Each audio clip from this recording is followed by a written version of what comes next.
متوسط ميدان في التاريخ يودع الملكي لوكا مودريتش، وصيف المونديال، بطل دوري الأبطال، دوري أبطال أوروبا 6 مرات، الفائز ب 28 بطولة.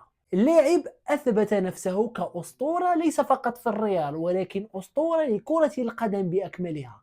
الفائز بالبالون دور، أفضل لاعب في مركزه في تاريخ كرة القدم. لاعب محظوظون بمشاهدته على مدى السنوات السابقة، ذو لمسة خيالية، لاعب من أقل اللاعبين الذين يقومون بأخطاء في التمرير في متوسط الميدان الذين رأيتهم. لاعب استمر في نفس الأداء إلى أواخر الثلاثينيات. يودع بشكل رسمي ريال مدريد بعد الفوز بالعديد والعديد من الألقاب. لوكا مودريتش ونهاية حقبة أسطورة كرواتية عرفتها كرة القدم. كريستيانو رونالدو كتب رسالة تهنئة ووداع لمودريتش، معترفا له بأن كان له الفخر لمشاركة العديد من اللحظات الممتعة والجميلة مع لاعب مثل لوكا مودريتش. قولوا لي ما أكثر مباراة تتذكرونها لهذا الأسطورة؟ اكتبوا لي في التعليق. لا تنسوا المتابعة واللايك.